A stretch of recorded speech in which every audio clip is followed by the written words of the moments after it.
If you are having any struggle in life right now, it is time for a rite of passage. In today's episode, I'm going to unpack the nuances and necessity for rites of passage and encourage you to go find one so that you can show up in the world as the man you want to be. This is something that we have lost. This is an art. This is a true element to healing your psyche, to being the individual you are looking to be in this lifetime so you can serve a purpose greater than yourself.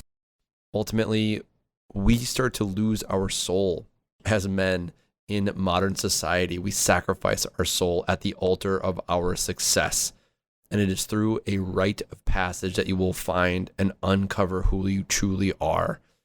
And in today's episode, I will unpack all of the nuances of what to look for so that you can be the man you want to be, break down those walls, and open your heart to a new potential.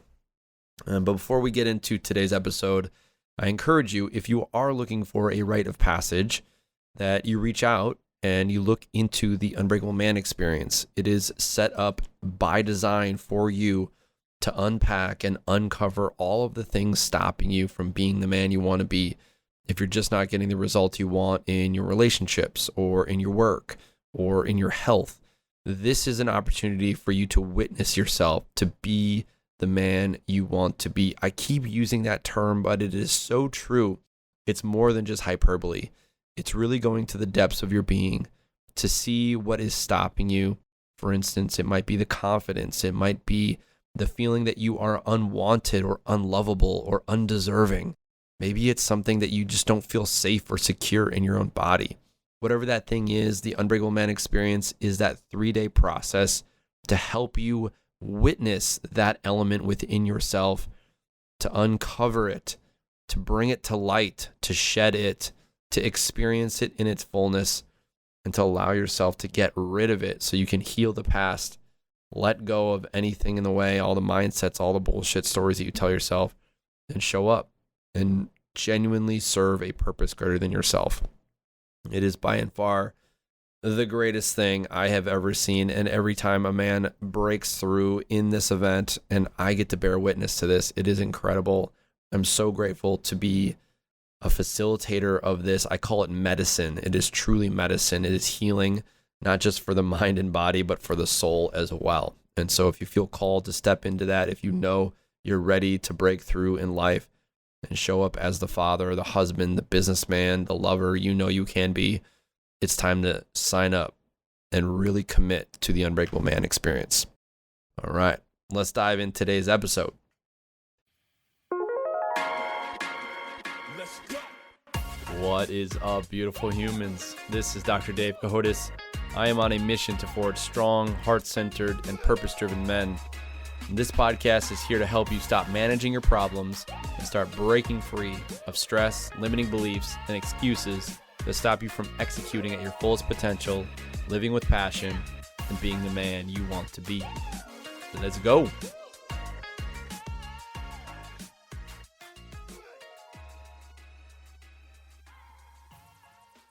What I want to talk to you about today is the idea of rites of passage. And there are ultimately 4 elements you're looking for any rite of passage, whether you truly want to use something like the Unbreakable Man experience or you're just going to set something up for yourself. It's really important that you have certain elements when going into a rite of passage. And ultimately, it is there to help you reclaim a part of yourself. And when I say reclaim a part of yourself, I mean you have created something inside of you that you don't feel that is, well, let me put it this way. You feel that you're not able to be your whole self, your authentic self. You've put into your psyche that there's something wrong with you or something bad. And this is not the case. Carl Jung calls this the shadow. This is the part of you that you've been punished for. Maybe it's decisiveness or assertiveness. There is something that's inside of you that you feel is bad or wrong. I want to touch on something. There is nothing bad or wrong about you. You're already a whole individual. Psychologically, you feel that there is something wrong within you that's stopping you. I often talk about let's break through all the things that are stopping you in life. In reality, there is nothing really stopping you except for your own experience that you have something wrong with yourself, when in reality, there is nothing wrong with you. Now, here's the thing. In order to reclaim that part of you, you actually have to feel the exact opposite of what you actually want. I'll give an example. What I mean by that is, if you want love, you have to be willing to experience totally being unlovable or being abandoned, for instance. If you want abundance, you have to be totally willing to experience the sense that you are broken. If you want the total confidence in life, you have to be willing to experience total powerlessness. That's why things like rites of passage are so incredible, because they put you into a situation, and good ones, I should say, they put you into a situation where you actually do feel powerless. And in that powerlessness, you have to let go. You have to surrender. And so there are a couple elements that are really important when it comes to rites of passage. And I want to break them out right now. And I also want to talk about the sort of the uniqueness of it. It's almost like stages of a rite of passage, that when you have these things in place, you can set something up for yourself, or I highly recommend maybe you go off on your own and you find something. There's a lot of different ways to do this. So I want to kind of give you the overall framework so you have a clear understanding, and then you can set this up for yourself. When to use this is when moving from boyhood psychology into manhood psychology. When I say manhood psychology, I mean like truly mature masculine psychology, understanding that you are here to serve a purpose greater than yourself. These can also be used, by the way, like a rite of passage can also be used in a process of transformation, meaning you're about to step out and you're going to go into a different career, or you're going to even start a new job, or you're going to start a new relationship. What you are going to be able to do or use these rites of passage for is to let go and shed anything that's in the way of that old version of self. It's a shedding process. That's really what this is. In modern times, we have lost the art of modern rites of passage. These are initiatory rites of passage. These things that were there for millennia in tribal societies, where the boys would be snatched up and they would be taken by the elders into the forest or wherever, and they would have to go through a series of rituals in order to go back into the village as a new version of self. I've already mentioned a few things about that, but there are things that are sticking out. So let me go through the main element. The first thing you must do when you're stepping into a rite of passage is know what you're actually looking to achieve. Know why you're going in. Have an intention. Intention is actually very important anytime you're stepping into a process of initiation, or even just a process of transformation. If you feel that you just want to go out there and just fuck around and find out, yeah, you could take mushrooms and go to a retreat, or you could take mushrooms and go to a concert, and you would definitely get a lot out of it. But if you actually honor the sanctity of a process of initiation, it requires that you have an intention going in, that you know what it is you are looking to achieve. And maybe it is that you are just not achieving the level of financial well-being that you're looking for, or you're not achieving the level of emotional connection you're looking for in your relationship. Whatever the case is, you must have an intention, knowing that you're stepping into this. The second step is, in my mind, it is vital. Though I have seen processes of initiation that do not have this next step, but in my mind, it's vital. And that is the essence or the element of brotherhood. When I say brotherhood, I mean the camaraderie and the individuals that are on the same path as you. Why this is important is that you will start to surrender your own idea of what you're supposed to be from a different time, and you will start to witness that in vulnerability, you will open yourself up for more potential healing. When I say healing, I mean psychological healing, of finding the elements within yourself that need to be seen and shed. You will actually get more out of it. Let's say you experienced something when you were a child, and we've had guys that have come through our events that share some incredible vulnerabilities. Everything from attempted suicides to potential rapes to whatever. there have been some incredible shares. And why this is actually important is that we all carry these wounds. We all carry something inside of us psychologically. And when we show up and we are seen in our humanity, in the lowest of our lows, what we believe is the lowest of our lows, and we actually share that and we open ourselves up to that, and we are seen and we are witnessed compassionately by other men, there is something that psychologically changes. We are no longer the vial, right, of like the swamp that we live in. We're like, we don't feel like we're the piece of shit on the bottom of your shoe, but we are actually recognizing our own humanity. And in that, we can see compassion for ourselves. The entire process of initiation is actually there to heal something within yourself and to bring forward all of the shadow elements of your psyche and to feel that, oh wait, I can be seen. I am okay with who I am. And to be compassionately acknowledged in that is incredibly vital. So the component of brotherhood is actually very, very important when it comes to processes of initiation. There are processes that you could go, for instance, vision quests are a perfect example. You will be with brothers in the beginning, but then you'll go off and you'll find your own little plot of land in the forest. You'll create a prayer circle using rope or flags or something along those lines. These are often used in tribal societies. And then you'll be there for 3 days. And I've heard of a lot of men that have gone through this process and going to be very life-changing. But what I don't personally like about those types of vision quests or types of initiation is that though they are self-guided, they aren't really, it's more of like a global approach rather than a very, very specific, let's get down into the nuts and bolts of your psyche.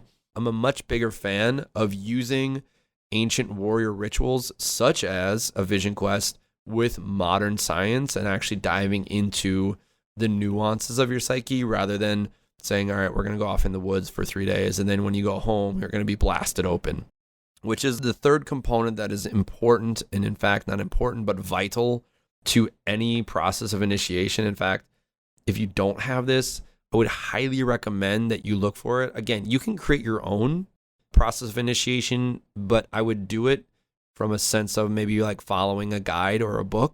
But this third component is an elder, having a guide, having someone there to guide the process so that you don't have to think about, well, what am I going to do next?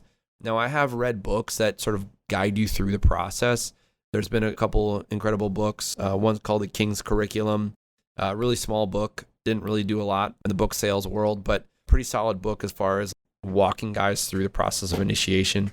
Another one that actually I did like, it was a little bit awkward when it comes to the process of initiation, but it was a good book. It's like a 40-day challenge book that I use. It's called Claim Your Power by Mastin Kipp, which I actually did enjoy. And it did help me uncover some things about myself and learn some things that were very necessary, though I'm sort of putting it into the category here, but I wouldn't say that it was designed. I don't think he wrote it specifically for the process of initiation, though he does speak of initiation quite a bit.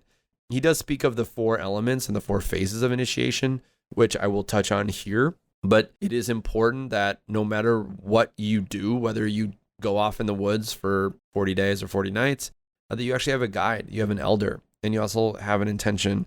There was this story about the young man who went off into the wilderness. There's a movie about it. I'm totally blanking on the, I think it's called Into the Wild, where he goes off into Alaska and he is uncovering himself. He's leaving society and he goes through the process of separation. Well, what happens is that he got stuck, essentially. He got stuck in that liminal space where he didn't have an opportunity to come back in and recapitulate himself, reintegrate himself into society. Whatever your process is, make sure that it is held in safe containment, meaning you can definitely go pretty far off the rails. For instance, I've heard of people taking 10 grams of mushrooms by themselves and falling off the rails a little bit. So be mindful anytime you step into initiation, because the whole point is for you to go into a process of feeling powerless, but then to help you uncover and reclaim parts of yourself so that you actually feel powerful. So that is the entire point. It's there by design to help you just release and let go, but it is vital that you have an elder there, a ritual elder, to walk you along the path of initiation. And when you do, you will actually receive the benefit and the gold from it rather than falling into that space. Much like that movie, again, he sort of just fell into the madness. And there's other characters in movies that just sort of fall into the madness of their own initiatory processes. And it's real. I mean, like even the modern Joker, as an example from the Batman movies, sort of fell into his own psychosis and ended up just really in a bad spot. That's why having an elder there to guide you and walk you along the path, to help you and allow you to be in a safe space and a safe containment is actually very, very vital for you. That said, not to create fear around this, the whole point of initiation is to, again, experience a sense of powerlessness so that you can uncover and unpack your true power.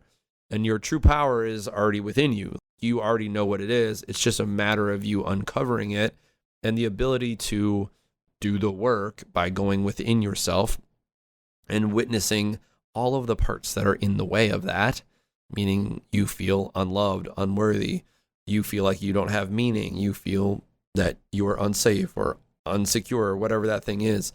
Having the visceral experience of that actually helps you uncover your true power. There is a nuance to initiation and rites of passage. This is why when you go off into the Amazons and you hear of these stories that the boys would be taken from the villages, hung upside down, and bullet ants released all over them, which I don't recommend, but I can only imagine you'd be quite powerless in that moment. It is important that when you're in a process of initiation, especially in modern times, that we oftentimes feel a little bit too coddled in American society. So there is this game you must play, especially with any initiatory rite of passage. You got to do the work. With that said, a lot of times there are false initiations. What I mean by false initiations, meaning you get almost there. The point of an initiatory rite of passage is to help you uncover your power so that you can be part and assimilate as to part of a larger society or group. It's to help you find the truth within you so that you can serve your purpose, your greatest light. False initiations are there to assimilate you into a group without your individual power. So there's a big difference. If you're part of a group and you do not possess your individual power within that group, you're just part of the group, that is considered a false initiation. This is incredibly common in American society. This happens oftentimes in sports. Being an athlete myself in high school, the older kids would just do some dumb shit. In fact, I just heard of a hazing ritual from Northwestern University that just came out, and the coach just got fired. Again, I don't know exactly what happened. All I know is that generally when people get very upset what was going on, especially when it comes to hazing, something was happening with relation to false initiations. Modern initiations should allow you to find the greatness, the power within yourself so that you can assimilate back into society as an individual beacon of power. When I say power, I mean psychological power, so that you know who you are. Where false initiations come in is that they want you to be essentially a cog in the wheel. This also happens in fraternities. This also happens in the modern military. I've gone through it. I've experienced boot camp. I've experienced the different styles of trainings and the things that they would make you do when you get into your platoon and into your company. I've experienced all of those things. Here's the thing with that. If you recognize it for what it is, then there really isn't any damage that is done with relation to false initiations. If you recognize it as, all right, I'm being hazed or I'm being initiated into this group and I'm going to be in this group for a short period of time, and then when I leave, I'm going to go back and live my life, and you recognize that, then there's nothing wrong with those styles, but it is important to see them for what they are, not what we think they are. A lot of people think that they're going to go off and they're going to go to boot camp and then they become a man. Well, that's not true. Or you go to war. Well, see how many veterans come back and they have a very, very hard time integrating and assimilating back into society. This is because psychologically they've been thrown into the midst of the process of initiation, but never guided back through the return. And the return is a component of initiation, rites of passage that are vital. If you are going to set up your own, let's say for your son, or you're going to go off on one, make sure that all of these things are there. If you think that you want to be a man and join the army, just be mindful. The process of initiation isn't really there. They're not going to guide you back into society. Even though they call it integration, there is no true integration back into society for these veterans. How we know that is just looking at the data of the amount of men that come back and women that come back, the level of suicides that are happening. In fact, a dear friend of mine, his first sergeant that he served with in Afghanistan, just committed suicide over the weekend. It's not that we read the stats, we hear about these things firsthand as well. And I've had men in my unit that have died, not because of suicide directly, but you never know. It was an overdose in my case, a dear friend of mine from the military. You got to understand how integration happens and why it's so vital to this process. Initiation is, in fact, in my mind, incredibly vital to your well-being.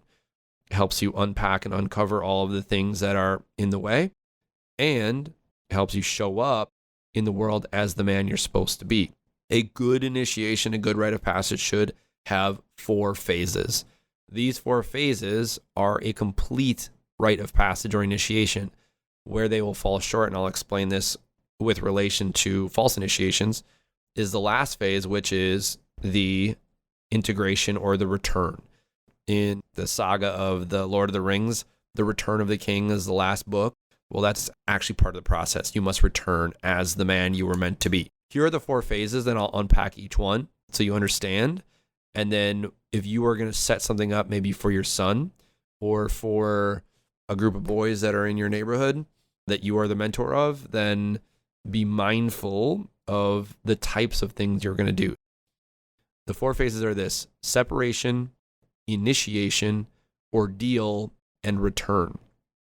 Separation is the first step, the first phase. If you go into boot camp, what do? Well, you are physically separated from what is your old world psychologically. If you're going to step into a new, let's say you want to quit smoking, the version of separation in this case would be taking all your cigarettes and getting rid of them, throwing them away, flushing them down the toilet, separating yourself physically from the component or the thing that is calling you back to the old way, the old habit. In boot camp, again, you shave your head, you all put on the same clothing. Separation could be also in the form of, if you're going to have your son go through a process of initiation when he's 10 or 12 or 15 or whatever, that you guys go off and you go into a campsite. You separate from the old way. Initiation is a series of tasks or skills that you must learn in order to be the new version of self. I'm going to say that again. It's a series of skills or tasks that you must learn in order to be the new version of self.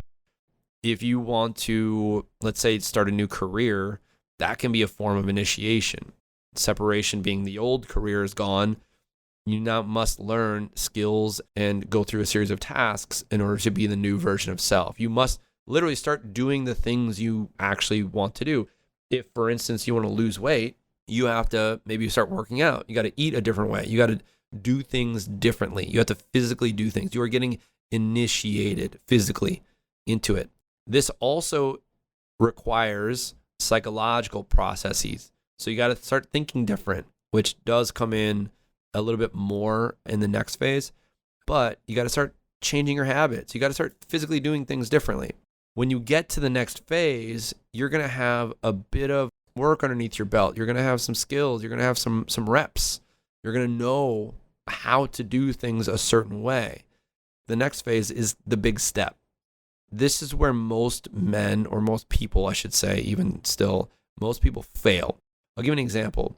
If you want to start a workout regimen, I don't know why January 1st is the thing. We think this is the time on the calendar. I'm going to change my life now. And like you start this New Year's resolution because everyone else is. Quick caveat, don't go on the calendar, go on seasons and understand the rhythm and flow of your own life. you'll be a lot more successful when it comes to change. That's a whole nother conversation, but just know that.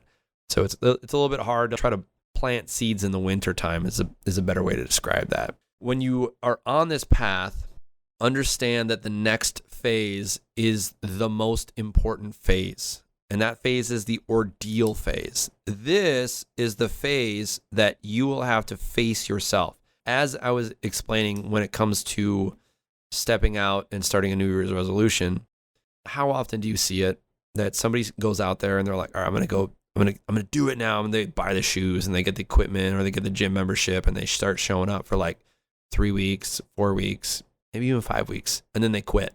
Well, what happened? What did they actually do? What actually happened there? What actually happened there is that they didn't face all of the psychological blocks, the limiting beliefs, the old identities that stopped them from truly stepping into the version of themselves. This phase is actually where the psyche is reorganized. This is the part where you face the dragon within. The dragon being your own version of hell. When I say your own version of hell, I mean like if you want love, you need to face the fact that you might be unlovable. Truly face it. Truly accept, acknowledge, and feel the fact that you might be unlovable. If you want abundance, if you want wealth, you might need to bear witness to the fact that you are insecure, that you don't feel safe, right? That you could be broke. Honor that fact. You have to feel these sensations within you. And as I always like to say, you have to feel it to heal it. If you want to completely change your life, you need to honor your own shadow. The shadow is the part of you that you're most afraid of. This is what Carl Jung calls the cave in which you will find your greatest desire. This is when Luke Skywalker goes into the cave when he's with Yoda, and he goes into that cave and he sees inside of that mirror, that like stone that he like is Darth Vader, and then he has to face it, but then he realizes that it's himself. That is the example of the ordeal. But then he has to really actually go and face Darth Vader. And what happens when he faces Darth Vader? A piece of him dies, right? He gets his arm cut off and a little piece of him has to go away. Well, that piece of him is all of the beliefs and all of the weakness that he thought he possessed. Then he gets rebuilt and he is a stronger version of himself for the next round when he goes and does it again. The thing with shadow work or just the ordeal phase is that it's ever going. You're always in a path of initiation, whether you know it or not.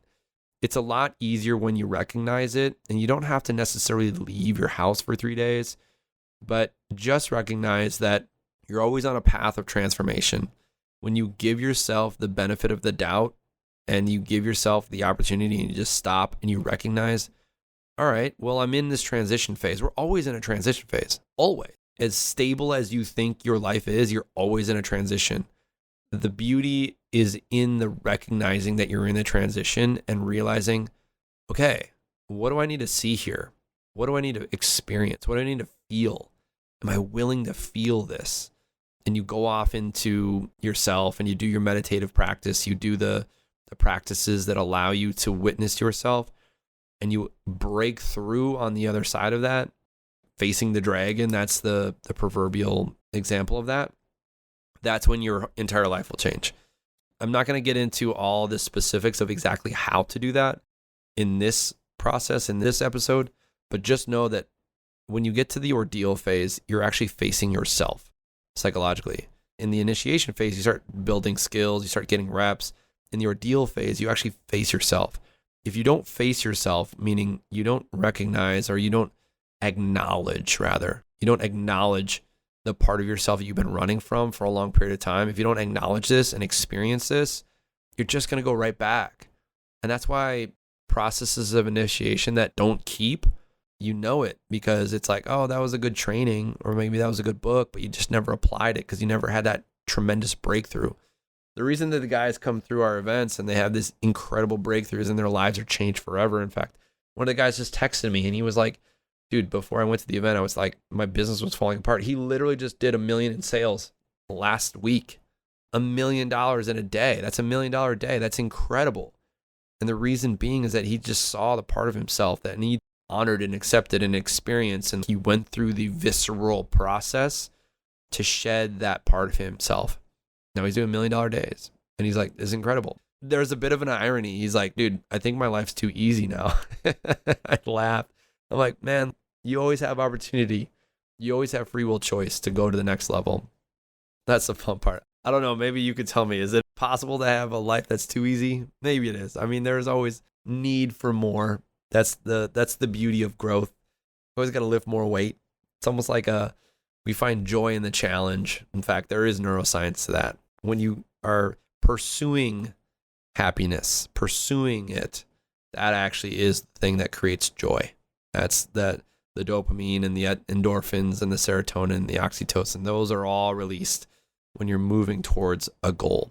After you go through ordeal, and let's say you truly do it, you faced the dragon within and you're like, holy fuck, I was so afraid of this. Let's say the fear of death as an example, and you witness that. You process it and you experience it viscerally and you honor it and you acknowledge it and you let it go and you express it from your body and you go back and you're like, okay, well, now what's next? Now is the return. And the return is the integration phase. The integration phase is a combination of the initiation and the ordeal in one. What I mean by that is the integration now is what thoughts, feelings, and actions are you now going to take with this new level of awareness. And what I mean by this new level of awareness, this new level of consciousness, this new level of being, that you have true awareness around, oh, that thing that was really pissing me off before no longer pisses me off. The emotional charge is no longer there. It's no longer present. And now you can step into your life in a way that is exactly how you want it to be.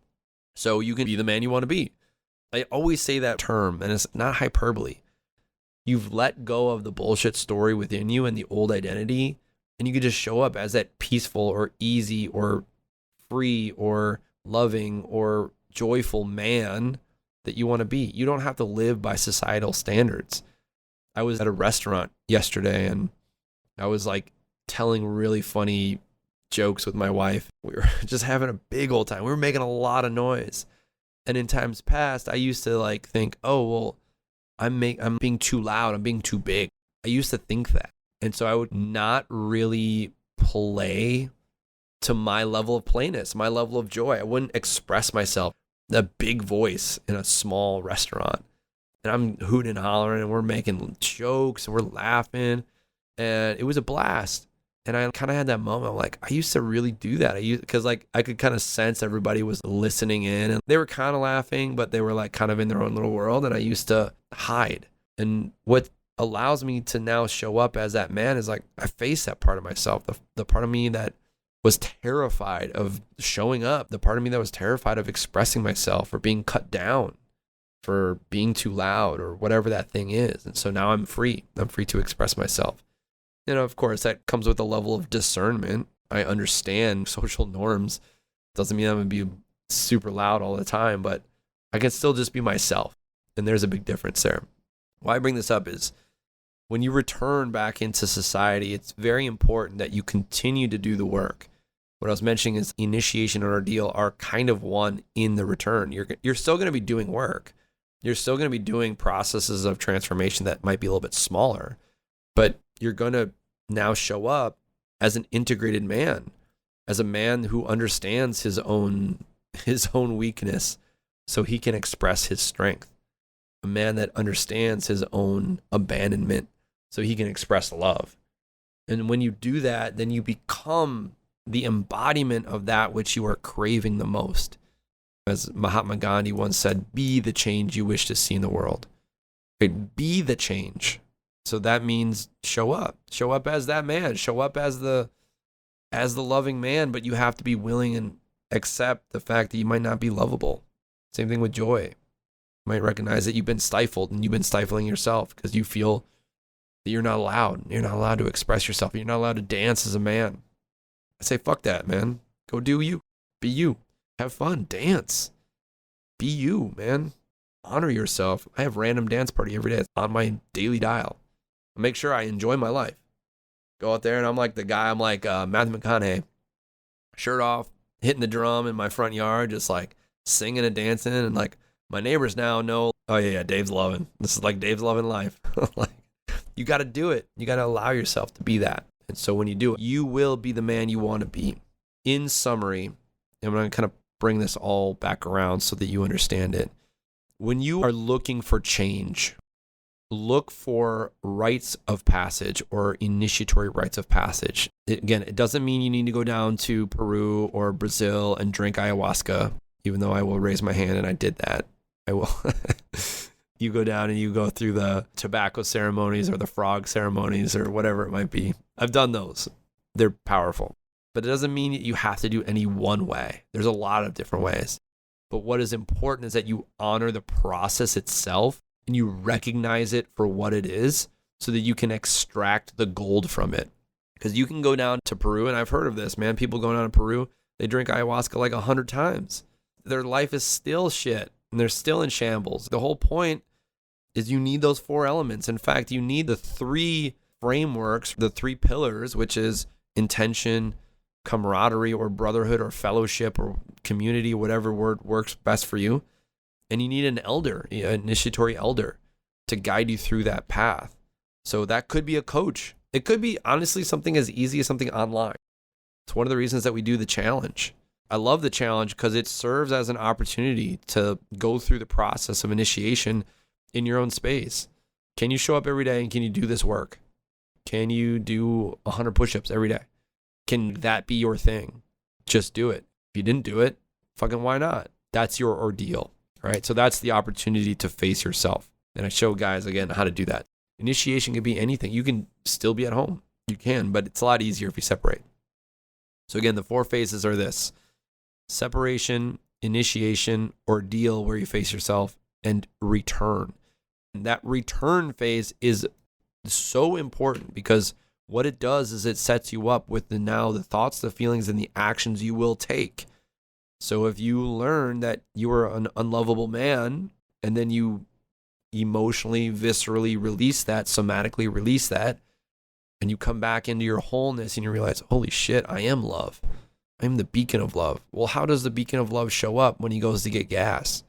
How does that beacon of love show up when he goes to buy a coffee at the coffee shop? How does he hold space? How does he help other people be who they want to be? That is what that is. This podcast, this entire program that I do, everything is an integration from my transformation. I always thought, I just want to do something that is fulfilling. I want to live a fulfilling life. This is it, motherfucker. Like this, I am living that. I am the living embodiment of my own integration, my transformation. To let go of the guy that I gotta earn my love by making money, or I gotta go out there and by societal norms, go do this thing and live and make this small business, and I'm gonna be a good man because everybody loves small businesses. I'm a veteran and I'm a doctor and I do all these things, but like nobody gives a fuck. Be who you want to be. When you are, you will be the great human you want to be, and other people will show up. And they will live authentically because you lived authentically. And that is important. But the way to do that is find something, go do something that helps you break through all of the mindsets, the identities that are holding you back. If you feel like you can't open your heart to love, go find something that helps you open your heart to love. If you feel like you don't have the confidence, the power to step into life, go find something that helps you step into that power. There's a beauty that we do at our event. And again, this is not my intention to just sit here and sell this event, but it's very important to recognize that can you be both strong and soft? Can you be both wide open and discerned? Can you see how the universe works, your own world works? Can you be in command of the external and the internal world? That's super important. Look for camaraderie, fellowship, brotherhood. Look for an elder that can guide you. Step in with intention, whether it's an online program, which can be very, very powerful, or it's an in-person program. Me personally, I like in-person because you're going to get a lot more out of it.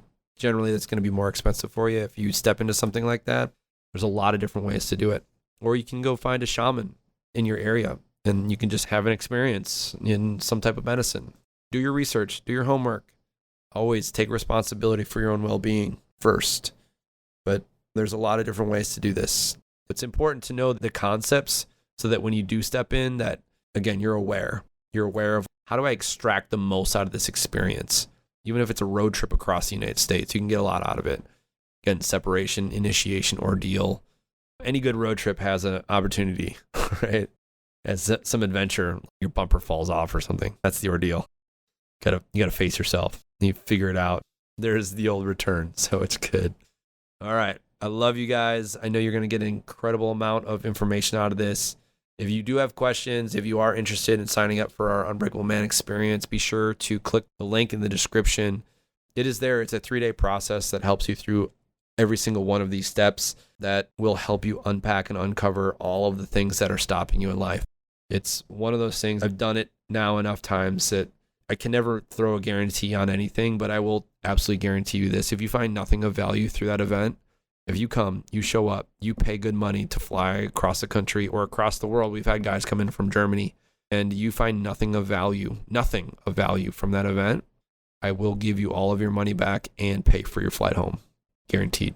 That's important. I am that confident in this program.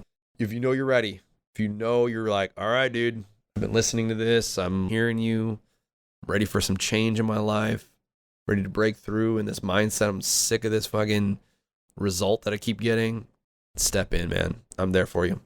I love you guys. I'll see you in the next episode. Enjoy the week. Thanks for listening to this episode of the Unbreakable Man podcast. If you found this episode valuable, then go ahead and leave a 5-star review explaining how this podcast has helped you so more people can find it. If you want to be a part of the brotherhood, then click the link in the description below. You can also check out the Unbreakable Man experience if you're ready to face a deeper challenge and change your life for the better in just 3 days. All right, guys. Thanks again for listening. I appreciate you. And as always, stay unbreakable.